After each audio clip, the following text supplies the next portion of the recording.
Monsoon में बच्चों को होती है ईएनटी से जुड़ी समस्याएं, ऐसे रखे ध्यान। सीके बिरला अस्पताल गुरुग्राम में ईएनटी विभाग के lead consultant doctor Anish Gupta ने मानसून के दौरान बच्चों को होने वाली समस्याओं के बारे में जानकारी और सावधानियों के बारे में बताया। मानसून चिलचिलाती गर्मी में राहत तो दिलाता है और पर्यावरण को फिर से जीवंत करता है, लेकिन यह अपने साथ कई हेल्थ इशू भी लाता है।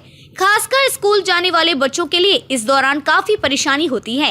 कान, नाक और गले की दिक्कतें इस दौरान काफी बढ़ जाती हैं। ह्यूमिडिटी बढ़ने और जल जनित बैक्टीरिया और वायरस के संपर्क में आने से बच्चों को ये दिक्कतें होने का ज्यादा डर रहता है। यह मौसम स्कूल जाने वाले बच्चों के बीच ईएनटी से जुड़ी चिंताएं बढ़ाता है, लिहाजा इनसे बचाव के लिए कुछ कदम उठाना बेहद जरूरी है। स्कूल जाने वाले बच्चों में ईएनटी से जुड़ी सबसे ज्यादा ये समस्याएं होती हैं। कान में इन्फेक्शन। मानसून के दौरान नमी और बैक्टीरिया में वृद्धि के चलते ओटिटिस मीडिया और ओटिटिस एक्सटर्ना जैसे कान के संक्रमण हो सकते हैं। इसके लक्षणों में कान में दर्द, कान बहना और सुनने में अस्थायी दिक्कतें आना हो सकता है। Sinusitis allergy. नमी और ड्रेनेज में रुकावट की वजह से साइनसाइटिस हो सकता है। इसमें चेहरे में दर्द, नाक बंद, सिर दर्द और पोस्ट नेजल ड्रिप जैसे लक्षण सामने आते हैं।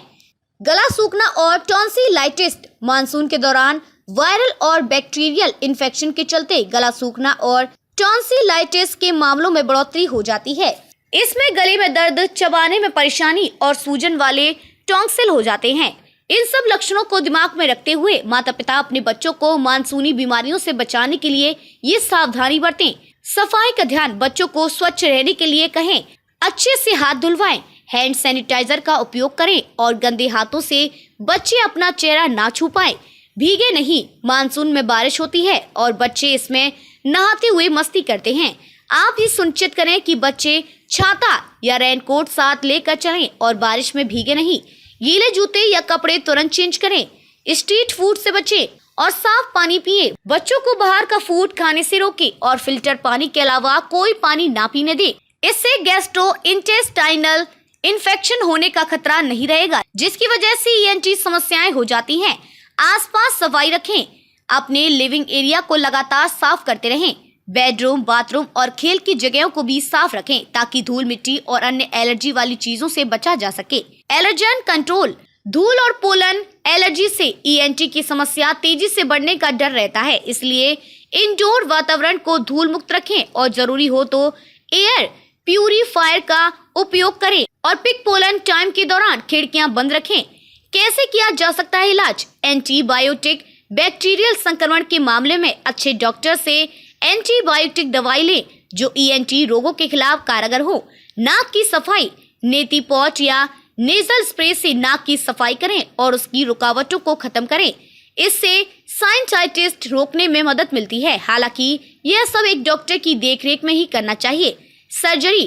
क्रोनिक टॉन्सिलाइटिस के गंभीर मामलों और लगातार होने वाले कान के इन्फेक्शन से जुड़े केस में सर्जरी से भी इलाज किया जाता है। इसमें ईएनटी स्पेशलिस्ट टॉक्सिलेक्टोमी या टिम्पैनोस्टोमी ट्यूब के जरिए सर्जरी का सुझाव देते हैं। इम्यूनिटी का ध्यान। इन्फ्लुएंजा और न्यूमोकोकस जैसी बीमारियों से लड़ने के लिए टीका लगवाएं। इससे सांस से जुड़े इन्फेक्शन और संबंधित ईएनटी समस्याओं का खतरा कम हो जाता है। मानसून स्कूल जाने वाले बच्चों के लिए काफी चुनौतियां लेकर आता है। ऐसे में इस दौरान बच्चों को होने वाली ईएनटी की समस्याओं के लिए जागरूक होना और उनसे बचाव करना काफी अहम साबित हो सकता है। व्यक्तिगत स्वच्छता को बढ़ावा देना, दूषित पानी और स्ट्रीट फूड से बचना और एक स्वच्छ इंडोर वातावरण बनाए रखना इसमें काफी महत्वपूर्ण है। लगातार या गंभीर लक्षणों के मामले में ईएनटी स्पेशलिस्ट को दिखाएं ताकि सही तरीके से रोग का पता लगाकर इलाज किया जा सके। एंटीबायोटिक्स, नाक की सफाई और सर्जरी के जरिए ईएनटी की परेशानियों से बचाव किया जा सकता है और बच्चों के लिए एक स्वस्थ और अधिक सुखद मानसून बनाया जा सकता है। सीके बिरला अस्पताल गुरुग्राम में ईएनटी विभाग के lead consultant doctor Anish Gupta. Hello everyone, मैं doctor Anish Gupta, ENT surgeon CK Birla hospital से। मानसून का समय आ गया है, बारिशों का समय आ गया है, हमें खूब एंजॉय करना चाहिए, पर इसके साथ साथ हमें अपना ध्यान भी रखना चाहिए क्योंकि इन्फेक्शंस बहुत कॉमन होते हैं इस वेदर में। ख़ास तौर पर नाक, कान, गले के इन्फेक्शंस और ज़्यादातर बच्चों में बहुत ही कॉमन है। ये इन्फेक्शन इसलिए कॉमन होते हैं क्योंकि मौसम में नमी बढ़ जाती है और उस नमी के कारण जितने भी कीटाणु हैं, बैक्टीरिया हैं, वायरस है, फंजाई हैं, इनकी ग्रोथ बहुत बढ़ जाती है और इतनी बढ़ जाती है कि हमें उनका एक्सपोजर भी बहुत ज़्यादा बढ़ जाता है। बच्चों में ख़ास तौर पे कॉमन है क्योंकि बच्चों का जो इम्यून सिस्टम है वो डेवलप नहीं हुआ है और दूसरा स्कूलों में बहुत सारे बच्चे इकट्ठे होते हैं और प्ले एरिया में भी बहुत सारे बच्चे होते हैं, तो आपस में एक्सपोजर होके इन्फेक्शंस काफ़ी कॉमन हो जाते हैं। तो हम क्या क्या इन्फेक्शंस देखते हैं यूजुअली, जैसे कान में होता है मिडल ईयर इन्फेक्शंस और कान की स्किन में होता है स्किन इन्फेक्शंस, जिसमें को हम बॉयल्स भी बोलते हैं, और कभी कभी कान में फंगस लग जाती है जिसे हम फफूंदी भी बोलते हैं।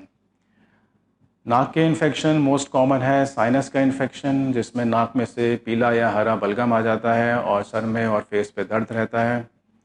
गले का इन्फेक्शन होता है और सबसे ज़्यादा गले का इन्फेक्शन बहुत कॉमन होता है जिसको हम फेरेंजाइटिस बोलते हैं, और कभी कभी टॉन्सिल्स भी पक जाते हैं जिसमें हमें पस दिखाई देती है, उसको हम टॉन्सिलाइटिस बोलते हैं।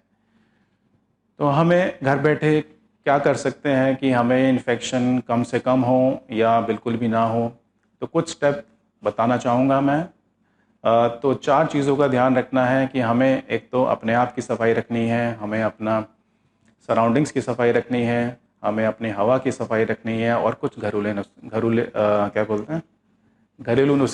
घरेलू नुस्खे अपनाने हैं।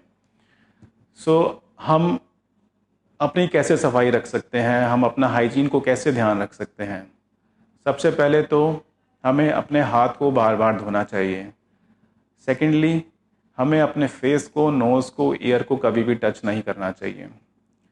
इस वेदर में ख़ास तौर पे ईयर्स के अंदर बहुत खुजली होती है, फिर भी हमें ध्यान रखना चाहिए कि हमें अपने कान को नहीं खुजाना। और चौथा, ठंडी चीज़ें नहीं खानी और बाहर का खाना नहीं खाना।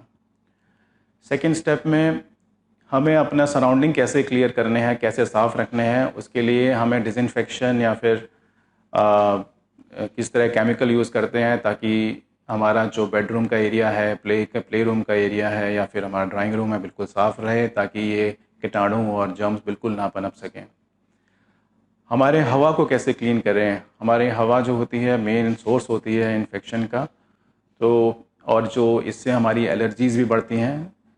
ऐसे केसेस में हम एयर प्यूरीफायर का इस्तेमाल कर सकते हैं और अपनी जो विंडोज़ हैं उनको भी शट कर सकते हैं। जैसे कि जिस मौसम में पोलन का टाइम ज़्यादा होता है तो हम अपना विंडोज़ को क्लोज़ रखना चाहिए।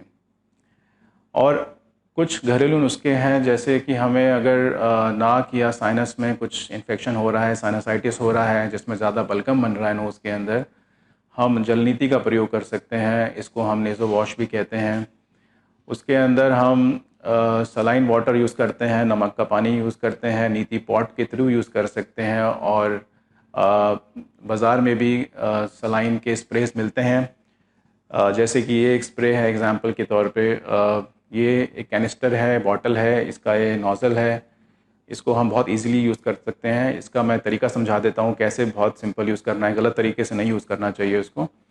तो इसको हमें होल्ड करना है, अपने सर को थोड़ा टेढ़ा करना है, जो नोज़ ऊपर की तरफ है उसमें इसके नोज़ल को डालना है और बिल्कुल तालू से पैरेलल होना चाहिए, ऐसे नहीं रखना है सीधा। सीधा रखेंगे तो ये ब्लाइंड एरिया पे हिट करेगा और आपकी नोज़ में लगेगा। और जब हम इसको नोज़ में डालते हैं फिर हमें इस लीवर को दबाना है और इसको दबा के रखना है 5 से 6 सेकंड। एक बार दबाने से कुछ नहीं होगा, इसको दबा के रखना है लगातार ताकि वो अपना सलाइन छोड़ता रहे, उससे फिर बलगम बाहर आ जाए। ये हम दूसरी साइड भी रिपीट कर सकते हैं। इस प्रोसेस को हम दिन में कितनी बार भी कर सकते हैं। एक्यूट फेजेस में, जैसे अगर अभी इन्फेक्शन हुआ है, बहुत ज़्यादा इन्फेक्शन है, तो हम दिन में 5-7 बार 10 बार भी यूज़ कर सकते हैं और धीरे धीरे इसको हम कम कर सकते हैं। लेकिन ये सब करने के बाद भी अगर आपकी इन्फेक्शन रहती है या आपको प्रॉब्लम रहती है तो प्लीज़ अपने ENT कंसल्टेंट को ज़रूर दिखाएं। धन्यवाद।